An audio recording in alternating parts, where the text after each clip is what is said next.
the audio, like papers and stuff like that. We really need to, please, guys. Call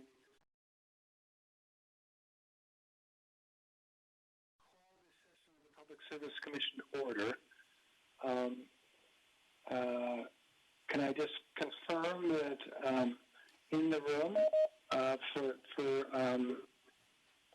for everybody concerned, we've got Commissioner Berman, Dakin LeCakes, we've got Brandon, and we've got Tom Dwyer, and we've got Kevin Wisely, and we have our General Counsel, Bob Rosenthal. And on the line, we've got participating remotely Commissioner Jim Alisi, Commissioner John Howard, Commissioner Tracy Edwards, and myself, Commissioner John Rhodes. That's correct, right? So with that, I actually call the session of the Public Service Commission to order. Secretary Phillips, are there any changes to the final agenda? There are no changes to the final agenda. I do want to note, I believe Dakin LeCakes is here as well. And I also wanted to just reinforce, because of the way that we're doing this particular session, please remember to say your name before you speak if you're on the phone. And if you are not speaking, please mute your line. But no changes to the agenda. Okay, thank you. And once again, somebody is creating noise on the mic. I'm not sure, but the most we could do to still that would be great for the quality. Again, it's John Rhodes. Before we get started, I would like to take note of our arrangements here today. In line with the guidelines around social distancing and minimizing large gatherings, and in light of Executive Order 202.1 that suspends the Open Meetings Law on an emergency basis, we're conducting today's session with minimal in-person attendance. The public will have the opportunity to observe the session remotely on the department's webcast page, which I'm viewing myself, and we will also record and transcribe the session as per our practice. These arrangements have been reviewed by our General Counsel, and he has found that they meet the requirements of the Executive Order, and also that they meet my own expectations of honoring the intent of the Open Meeting Law to the maximum extent permitted by our duty to protect the public health of New Yorkers. So with that, let's proceed into business. The first item on our regular agenda is, I'm sorry, is someone speaking? Yeah, but someone's creating noise. Let's begin with an update from Kevin Wisely, Director, Office of Resilience and Emergency Preparedness on the Department's response to COVID-19. Kevin? Good morning, Chair Rhodes and Commissioners. As you know, New York State has confirmed cases of COVID-19, and through the Governor's leadership, steps are being taken to flatten the curve of the rate of infection. Steps we can all take to minimize the spread of COVID-19. Wash your hands often with soap and water for at least 20 seconds. If soap and water are not available, use an alcohol-based hand sanitizer. Avoid touching your eyes, nose, and mouth with unwashed hands. Avoid close contact with people who are sick. Stay home when you are sick. Cover your cough or sneeze with a tissue, then throw the tissue in the trash. Clean and disinfect frequently touched objects and surfaces. Department of Public Service staff have been tracking the COVID-19 outbreak for several weeks. The DPS Office of Resilience and Emergency Preparedness has been working with our internal offices as well as the utilities relative to continuity of operations and pandemic planning. In addition, DPS continues to support the New York State Emergency Operations Center, which has been activated in response to COVID-19 outbreak. All DPS offices have reviewed their mission-critical functions and the staffing necessary to achieve these functions. Directors have reassessed their critical functions against the potential for a reduced workforce. Directors have also assessed their capabilities to work remotely in preparation of the direction for the non-essential employees to work from home. DPS is supporting state operations and the Emergency Operations Center through participation in the daily New York State multi-agency coordination calls, staffing of the Emergency Operations Center daily, including weekends, offering support staff for state regional operations centers, and also working to establish a procedure for coordination of utility response to a quarantined utility customer premise and to ensure proper precautions are in place. With respect to the utilities, DPS has discussed their continuity of operations plans and critical functions, ensuring they maintain the ability to provide safe and reliable service and reduce employee contact both internally and externally. Electric, gas, telecom, water, and generation companies have been communicating with their employees and providing appropriate guidance. The utilities have all reviewed their contingency plans, including the potential of a reduced workforce. Each utility has limited participation in any large gatherings and has restricted employee travel. The utilities have begun to require non-essential employees to work from home and are reducing the density of reporting locations for those field staff that are essential personnel. Essential utility work activities are currently occurring as scheduled and will not be limited unless they reach staffing reduction thresholds defined in their continuity of operations plans. All emergency work will be handled as it typically has been. Our discussions have also included the New York Independent System Operator, which has taken necessary precautions to protect their workforce, including measures for social distancing and reducing workforce density. The governor also directed the New York State Department of Public Service to suspend public utilities from cutting off service, including power and heat, to customers affected by COVID-19. The state's major utilities have taken immediate action to suspend service shutoffs to households during the COVID-19 outbreak and will continue to offer deferred payment plans for customers struggling financially due to the outbreak. For additional information on COVID-19, please refer to the daily updates posted on the New York State Department of Health website. This concludes my presentation. Thank you for the opportunity to provide this important informational briefing. Thank you very much, Kevin. This really is important, and I'm glad you're able to share how much we're doing to protect New Yorkers as this unfolds. I'll now turn to the first item for discussion, which is item 101, case 18G0716, as it relates to the joint proposal concerning a natural gas incident in Little Falls, New York, on February 14, 2018, presented by Chief Administrative Law Judge Dakin LaCakes. Kevin Spiker, Chief of Pipeline Safety and Reliability, is available for questions. Judge LaCakes, please begin. Thank you, Chairman Rhodes. Chairman Rhodes, Commissioners, good morning. Before you is a draft order recommending the adoption of a joint proposal between Department of Public Service and Niagara Mohawk Power Corporation. The joint proposal would resolve all issues related to a February 14, 2018 natural gas explosion in Little Falls, New York, in a case brought by the Commission under Public Service Law Section 25A. In 2013, Governor Cuomo and the New York State Legislature enacted Section 25A to provide the Commission with the authority to assess administrative sanctions directly against certain New York electric and gas providers for regulatory noncompliance. The Little Falls explosion resulted in 3 injuries, one of which required hospitalization, and destroyed 3 buildings while damaging several others. Staff from the Department of Public Service Gas Safety Division investigated the explosion and issued its findings in a November 2018 report. At its December 2018 session, the Commission ordered Niagara Mohawk to show cause as to why the Commission should not institute a penalty action against the company based on the alleged violations of 3 sections of the Commission's gas safety regulations. One regulation concerns the seal required on an opening where service lines enter a building, while the other 2 regulations concern company pipeline inspector qualifications. The building where the explosion occurred had been inspected by Niagara Mohawk in December 2017, 2 months before the incident. Under staff's theory of the case, gas had leaked from a loose pipe connected to a curb shutoff valve and entered a basement through an open conduit. The unsealed conduit was documented during the company's December 2017 inspection. The Niagara Mohawk inspector did not seal the open conduit during that inspection.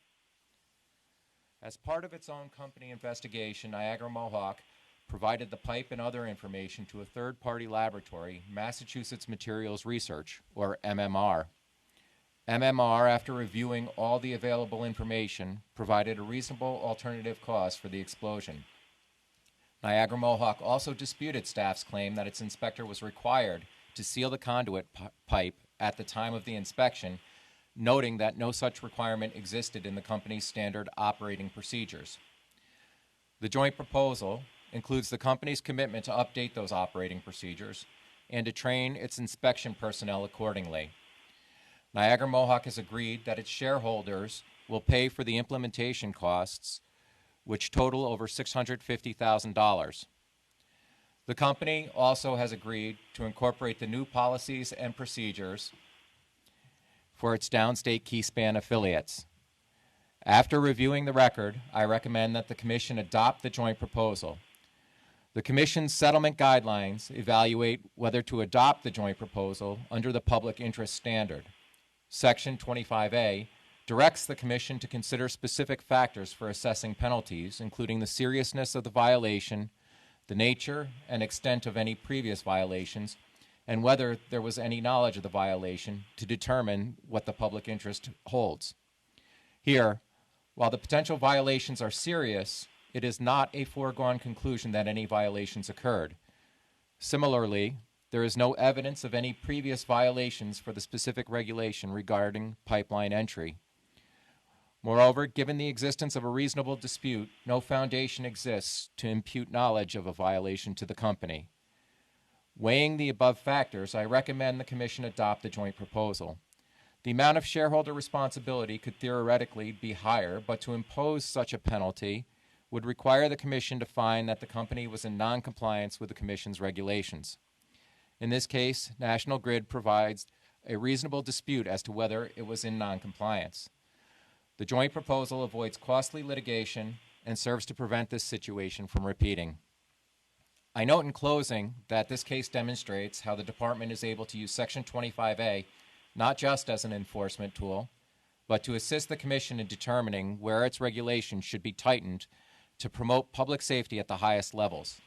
Here, the company's dispute revealed an ambiguity in the Commission's gas safety regulations concerning the expectations placed on an inspector on discovering an unsealed conduit where utility service facilities enter a building. Later in this session, the Commission will consider an item on the consent agenda that amends its gas safety regulations to make clear that when unsealed conditions are discovered during an inspection of utility service lines, the inspector is expected to remedy that condition immediately. This concludes my presentation, and we are available for your questions. Thank you very much, Judge LaCakes. My own view is that this is a reasonable resolution under the circumstances, and especially that it's a protective resolution, implementing, the appropriate and needed remedies, and also implementing appropriate and needed improvements to policies and standards. Thank you very much. Commissioner Berman, comments, questions? Thank you so much. I'm going to be voting for this item. I think it is a sound joint proposal and settlement. The process was sound. I particularly was pleased to see that an independent third party was contracted pursuant to an agreement with staff by the company to investigate the cause of the explosion, and that report helped to give context to some of the potential observations of what may or may not have caused the explosion. I particularly am very happy to see that the goal was to engage in a way that allowed folks to understand each other's positions, the staff's position, the company's position, with the help of the third-party independent laboratory. The notification on going into settlement discussions was made, and the process process was following the very sound settlement guidelines in what was appropriate for resolving the issue in the public interest. Very mindful to me is that the solutions are focused on continuous improvement for pipeline safety, not only for this company, but in lessons that we can learn in our regulatory process to ensure that we are looking forwards in lessons learning from events that happen. And with that, I am very supportive and will be voting yes. Thank you. Thank you very much. Commissioner Alisi. Thank you, Mr. Chairman. This joint proposal will allow us to close out the investigation into nearly tragic circumstances in Little Falls. The joint proposal ensures immediate and positive changes to operations, training, and line inspections. Associated costs will be borne by the shareholders, and the joint proposal will help us avoid the prospect of costly litigation, so I will be supporting it. Thank you very much. Commissioner Edwards. No, I think that this is a good thing. It's very positive, and I will be supporting it as well. Thank you very much. And Commissioner Howard? I will also be supporting this item, and I want to concur with Commissioner Berman's comments that this now leads to a process of continuous improvement and helping guarantee the public safety is in every way possible. So I vote yes. Yeah, well, we're about to vote, so thank you. With this, I call for a vote. And my own vote is in favor of the recommendation to adopt the terms of the joint proposal as discussed. Commissioner Berman, how do you vote? Yes. Commissioner Alisi? Yes. Commissioner Edwards? Yes. Commissioner Howard? Yes. Thank you all. The item is approved and the recommendation is adopted. We will now move to the second item for discussion, which is item 102, case 20G0131, which is in the matter of gas planning procedures presented by Brandon Goodrich, Assistant Counsel. Rudy Stegemuller, Special Assistant for Energy Policy, is available for questions. Brandon, please begin. Thank you, Chair Rhodes. I would note that Cindy McCarron will also be available by phone for questions. Good morning, Chair Rhodes and Commissioners. Item 102 is a draft order instituting a proceeding focused on the planning processes of natural gas utilities in New York. The new proceeding will address a number of issues, including locational constraint analysis, to determine where current natural gas infrastructure, both at the distribution and upstream transmission levels, may be inadequate to address projected customer demand.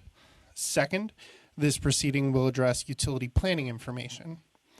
Planning by natural gas utilities should include comprehensive consideration of supply alternatives and demand-side options, and should ensure reliability for customers and the advancement of state policies. Up until now, the planning process for natural gas utilities has been opaque, with much information filed confidentially so that stakeholders have little access. That same planning process has centered on conventional approaches to meeting natural gas demand, specifically building new infrastructure, and failed to prioritize other approaches such as demand reduction.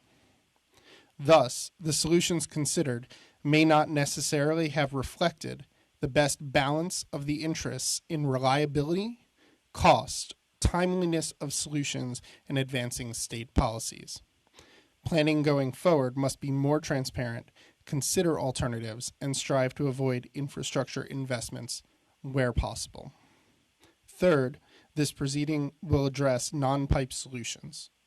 These include things like efficiency programs, electrification of heating load, clean demand response, and temporary supply. These options can allow a natural gas utility to meet customer demand without contracting for additional pipeline supply.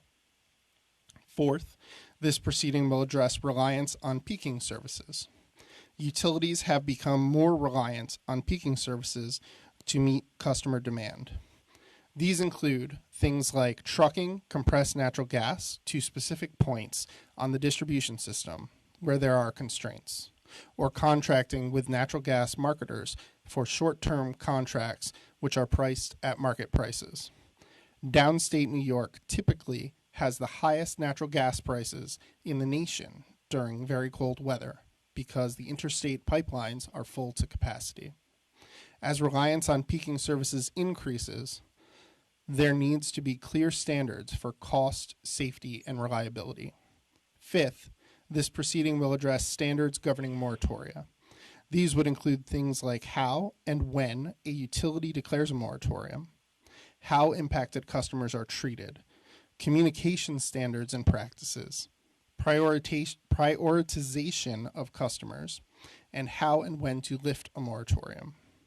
Finally, other issues considered in this proceeding will include how rate design can affect demand, reduction of criteria pollutants, and tariff and rule revisions that may be necessary to facilitate the chosen outcomes. The recommendations before you would have the utilities file supply and demand analyses within 90 days for locations in their service territories known to be vulnerable to supply constraints, and within 120 days for their entire service territories. Also within 120 days, gas utilities will file, either separately or in concert, proposals to address reliance on peaking services and moratoria management. Within 150 days, staff would issue for comment a proposal for modernizing the gas system planning process. Also within 150 days, staff proposes that utilities be directed to provide a status report and proposals regarding the use of demand-reducing measures in their service territories. This concludes my presentation, and Rudy, Cindy, and I will be happy to answer any questions. Thank you.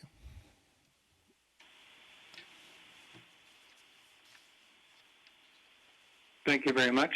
In my view, we've learned over the past year or so that we need smarter, more comprehensive, and more transparent planning by utilities for gas infrastructure.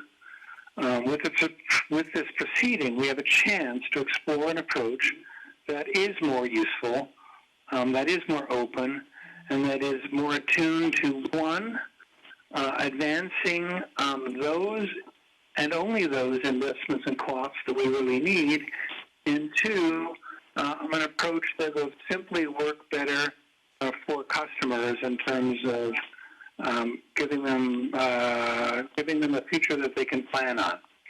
I think this is an important undertaking, and I think it's timely. Commissioner Berman. Thank you very much. I have been focused on, as we all have, on what the appropriate gas planning policies and procedures should be. We have right now currently robust gas planning, just like our electric planning that we do routinely and working with the utilities and other stakeholders. In fact, our annual winter review has many of the things we're asking for now in terms of supply and demand analysis, and we also monitor that through the winter. In rate cases, each utility is called upon to give us detailed work papers behind the design day forecast. We look at this on a continual basis, and so our planning and what may need to be included is important for us for the times that we look at it, to take a pause and see what we may need to add. It is also not lost on me that in these challenging challenging times, now more than ever, being mindful of COVID-19. Our job is also helping in the continued delivery of natural gas and electricity services while taking care of affected customers. It also is coming up in June 1st, hurricane season, and the planning that would go into that, as well as our summer planning coordination. For me, I think that the order falls short of what we need to be providing before we ask at this time for new things and potentially regulatory burdens or barriers upon the utilities, who really must be laser focused on the response to the COVID-19 and other challenging issues. I would like to see, from the perspective that we are giving more historical context for all of the issues that are raised in the order, and I do think that we lay out numerous important issues like non-pipes alternatives, like supply and demand analysis, like moratoriums, etc. My concern is that it doesn't seem to tell the full picture. It doesn't tell the picture of what is already currently being done, what the review process is by staff and the commission, as well as the understanding of all of the different compliance reports and processes that go into effectively planning, not just at the utility, but for the state as a whole. From my perspective, we also should be calling upon NYSERDA, when appropriate, to help us with that. There is ongoing studies like the renewable study that could give us some information that would be helpful to our gas planning, but also our electric and gas coordination, which is really significant, as well as the ICF study and the PA consulting, as well as the New York ISO fuel security study, and the intricacies of how this all plays with ongoing proceedings. I want to avoid confusion, and I want to avoid overlap that doesn't align, such as the ongoing proceedings with the Con Ed Smart Solutions, as well as the National Grid long-term supply information and ongoing proceedings with that, and how that connects and what needs to be done under those that may now get collapsed into here or not, and wanting to make sure that we, knowing that we have limited resources, we may have increased limited resources, that it is really imperative that we take a look at it and see what we can pause that are non-essential activities, and what are crucial for us to keep our eye on the ball for what we need to do from an essential perspective, not just for us and our staff, but also for the utilities.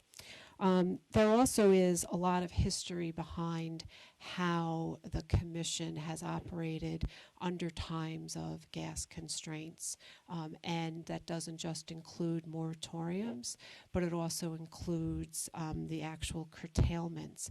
Those things give us some opportunities from a historical perspective to look at it now, see how it overlaps with our current operations and management and oversight.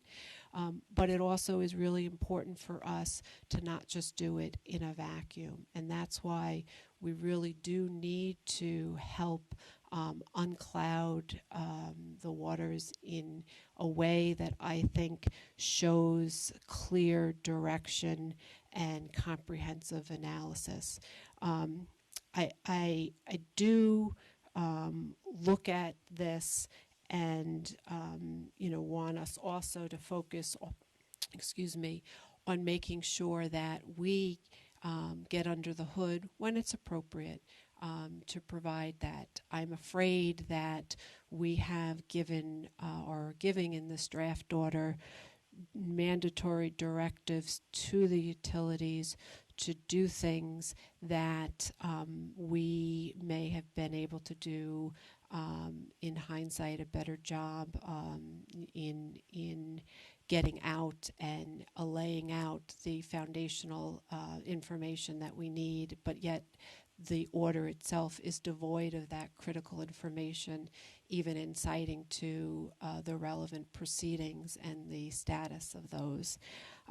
However, I do think that we have an obligation to try to work together in our system planning, in this case in gas planning.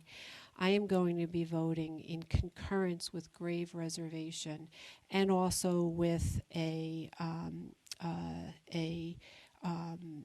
thought that is appropriate for us to look at this in helping to ensure that we have reasonable flexibility and that we are open to working with the utilities on what may need to be set aside as priorities for today that are non-essential, that they can feel comfortable that we will not be making them jump through hoops to get those approvals if we need to extend that, and also that their workers are not unduly stressed, with feeling that they are behind in mandatory requirements that have now come from this order today. We're in extraordinary times, and we need to be very mindful of appropriate regulatory lifting of barriers that we may be unintentionally imposing.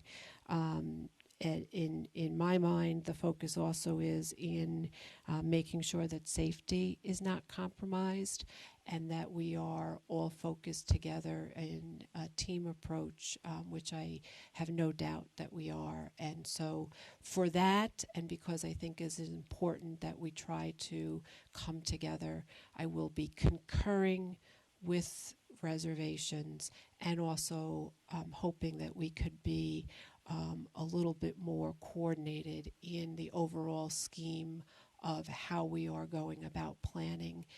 But keep in mind that we have and we continue to be working with the utilities on system planning, not just with natural gas, but with the electric, as well as all of the things that are under our jurisdiction. Thank you. Thank you very much. Commissioner Lisi. Thank you, Mr. Chairman. I embrace this comprehensive plan, which centers around some important factors such as location, reliability, cost, and non-pipeline efficiency, primarily because it does so or orders so in a transparent fashion. I think the plan meets the desired end result, which we always seek, and that's safe and reliable energy. Thank you. Commissioner Edwards. I will be voting in favor. No question. Thank you very much. And Commissioner Howard. I also will be supporting this, and I think one of the most important aspects of this exercise, which I believe will lead to other exercises going forward, is to make sure that stakeholders know that what potential outcomes could be vis-a-vis moratorium shortages or the future of our energy system. What we learned this year was people got surprised quickly. And while information may have been known and available to the broader public, it was not taken advantage of. And I would encourage all stakeholders to have a stake in this, local governments, the business community, etc., to really participate at high level in this proceeding. And I look forward to its outcome. Thank you very much. With that, I will proceed to call for a vote. My vote is in favor of the recommendation to institute the proceeding and direct filings as discussed. Commissioner Berman, how do you vote? I vote in concurrence with my comments as part of the record. Thank you. Commissioner Lisi? I vote yes. Commissioner Edwards? I vote yes. Commissioner Howard? Yes. Thank you very much. The item is approved and the recommendation is adopted. We'll now move to the third item for discussion, which is case 20G0131, which is in the matter of strategic use of energy-related data presented by Tom Dwyer, Assistant Counsel. Marco Padula, Director, Office of Markets and Innovation, is available for questions. Tom, please begin. Thank you. Good morning, Chair Rhodes and Commissioners. Item 201 is a draft order that initiates a new proceeding to address the strategic use of energy-related data. To date, issues surrounding customer and system data have been addressed as they've arisen in numerous commission proceedings. However, in the December 2018 order adopting accelerated energy efficiency targets, the Commission determined that the topic of strategic use of energy-related data should be further developed in a comprehensive manner through a new proceeding. The Commission noted that while the process to date has been necessary to deal with unique data issues and applications that are unique to individual proceedings, addressing data across multiple proceedings is not the optimal way to ensure consistent treatment of data issues. Additionally, this has required parties interested in data access to engage in multiple proceedings. Thus, the draft order before you today initiates a new generic energy-related data proceeding and, as an initial step, directs Department of Public Service staff to file 2 white papers. The first white paper shall address the development of a data access policy framework that standardizes the necessary privacy, cybersecurity, and data quality requirements for access to energy-related data. The white paper shall take into consideration energy-related data initiatives in other jurisdictions and shall address, among other things, standard definitions for key data-related terms, issues surrounding customer consent, issues surrounding access to what types of data and by whom, privacy and cybersecurity requirements, as well as data quality standards. The second white paper shall address the creation of an integrated energy data resource that will create a platform for useful access to useful data, both system and customer data. That white paper shall also take into consideration energy data initiatives in other jurisdictions, and shall include recommendations for stakeholder engagement, data resource design, implementation, and operation, as well as data resource use cases. The draft order directs that both white papers be filed within 60 days of issuance of this order. Additionally, both white papers will be issued for public comment, and the recommendations will be brought back before the Commission for a decision. This concludes my presentation on item 201, and staff is available for any questions. Thank you very much. We know that all around us, more is possible with data and information. And we know, for instance, that AMI alone will add immensely to the information infrastructure we have on the energy system. So the question is what to do with that in order to benefit the energy system and thus to benefit New York's customers. This proceeding, in my view, puts us well on a path towards useful access to useful data while still protecting our overriding interests around consent and privacy and cyber. I think this is timely and important. Thank you very much. Commissioner Berman. Thank you so much. So the order is silent other than opening the proceeding and then the staff issuing the 2 white papers. But Tom, you did talk about, and I just want to make sure that I heard you right, that the staff issues the 2 white papers and then they will be issued for comment for relevant interested parties, and then it comes back to the commission for a decision. Is that correct? That is correct. Okay, thank you. And I think that's important. I will note that this proceeding is different than the previous 102 order in that we aren't directing any parties at this point to do anything other than directing the staff to issue the 2 white papers. And therefore, if there is a delay, necessary delay in issuing those white papers, there's no, there's no now concern from having the staff to have to then ask for permission. And so it allows us the flexibility from a regulatory perspective to not have to jump through hoops because staff can get that guidance directly from the chair as appropriate. And for me, that's a distinction between the prior opening of a proceeding, which may cause mandatory requirements on utilities that then they have to follow certain things or seek a waiver to that.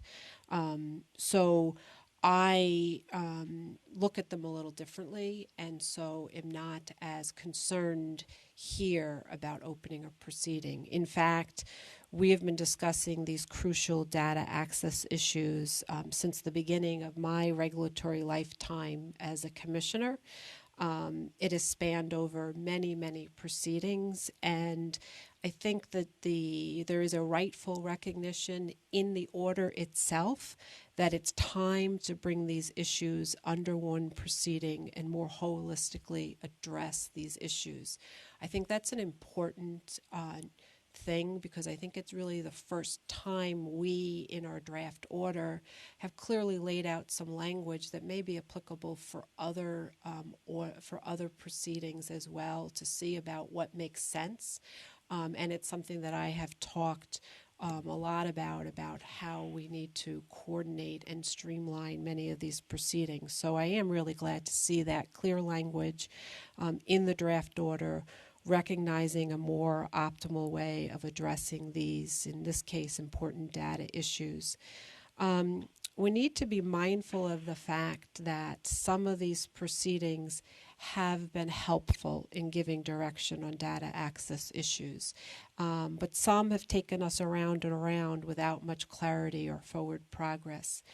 I believe, though, there was and there is serious commitment on the part of the Commission, the staff, and interested parties to make headway on these clear data access issues. At times, we have overestimated our potential success.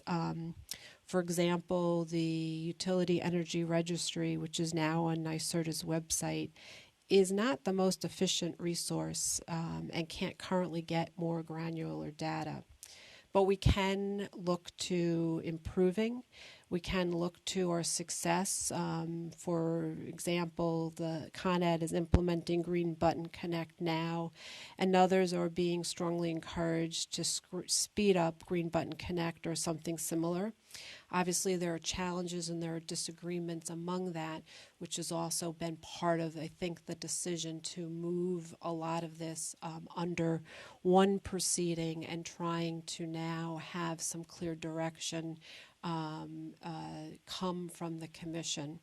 I am also mindful that folks should be cognizant of the fact that just because staff issues white papers does not mean that they speak for the whole Commission, and that is to help in terms of giving some concrete potential direction and then working through that after appropriate comments from interested parties. I think it is important to mention really, two other things. One is that to the extent that in these data access proceedings and going through them, I have seen what appears to be more flexibility given to NYPA versus other utilities in terms of what they can ask for and what they can do as to engagement with data access from third-party providers and others. I think it's important for us to keep that in mind and see about whether or not that flexibility needs to be on par or comparable for the other utilities, and whether or not it's working on some of the issues that may be there for NYPA, to the extent that we don't create two different levels of access or non-access. I think it's important for us to look at that and see what some of the challenges are and whether we need to make some changes to what might be done for NYPA that now should or should not be done for the utilities and vice versa. And then my last comment really is that it's a recognition that the utility regulatory landscape is becoming more complicated. The biggest challenge, I think, is likely due to technology, and we live in a world of digital and social media that dramatically increases the thirst for such communication to be even faster, more accurate, instantly solve problems, and create investment and customer opportunities. We have to filter through all this communication to respond with immediate viable solutions. This helps to increase accountability from greater transparency and customer expectations. So when I look at this in the context of this data access, I realize that, and the chair touched upon this, that AMI is a technological innovation that can enhance our utility regulatory process. It can enhance such things as AI. AMI collects a tremendous amount of data, leading to predicting power quality issues before they may jeopardize electric system reliability. Likewise, data collection in the natural gas sector could aid smart automation of pressure regulation and identify abnormal operating conditions. These examples allow for a smarter and more efficient energy system. We will need workers with strong data analysis and technological backgrounds, and as technology advances, we can collect more detailed data about consumers' energy use and system operations. So at its core, our getting under the hood on data access may help us fundamentally impact the way the grid operates, and therefore this is very important for us to continue to work towards improvements and process, and I look forward to that. Thank you. Thank you very much. Commissioner Lisi. Thank you, Mr. Chairman. I believe that this is going to guide us as we take the necessary steps to increase access to customer data, system data, and guide us also as to doing that in appropriate ways as we pursue our clean energy goals. Good work. Thank you very much. Commissioner Edwards. Yes, thank you. I think that this is a good step on ongoing progress that we have to make towards these ultimate goals, and I will be supporting it. Thank you very much. Commissioner Howard. I think this issue will be one of the preeminent ones for this commission and the utility industry going forward. The Internet of Things will be something that we will rely on more and more. And how that data is collected, used, who owns it, and the commercial aspects of it will be critical to making a system work the way we think it will in the future. So I will be supporting this, and as I said, I think it will be one of the most important items we will do in this near term. Thank you very much. With that, I will proceed to call for a vote. My own vote is in favor of the recommendation to institute the proceeding and direct filings as discussed. Mr. Berman, how do you vote?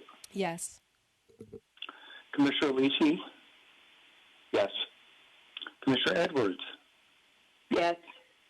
Commissioner Howard? Yes. Chair Thank Rhodes. you. The item is approved and the recommendation is adopted. Chair Rhodes. We will now. Chair Rhodes. Yes. This is Secretary Phillips. I just wanted to make a quick note. There may have been a reference to a different case number when you first started out, and I want to clarify that the vote that was just taken on item 201 was for case 20M0082. Okay, thank you for that. Thank you very much for that clarification. We'll still move now to the consent agenda. Do any of my fellow commissioners wish to comment on or refuse from voting on any items on the consent agenda? Yes. This is Commissioner Berman. Commissioner Bowman? Thank you. I'll be speaking on 5 different items. The first, I'm combining item 161 and 162. I am fully supportive of these at this time as we are doing them with the goal of increased pipeline safety and alignment with the federal regulations. There is a real need to move these items forward now because failure to do so could subject us to a loss of federal dollars and loss of interstate agency status, and that is not something we should risk by allowing a delay. However, to the extent there is any need for further alignments that may be appropriate as PHMSA, industry, and states look at addressing COVID-19, we must be mindful of that and fully open to that as appropriate. I have no doubt we are all collectively focused on that as well. The third item, 264 URAC, I'm supportive of this item and the decision to deny the petition for declaratory ruling.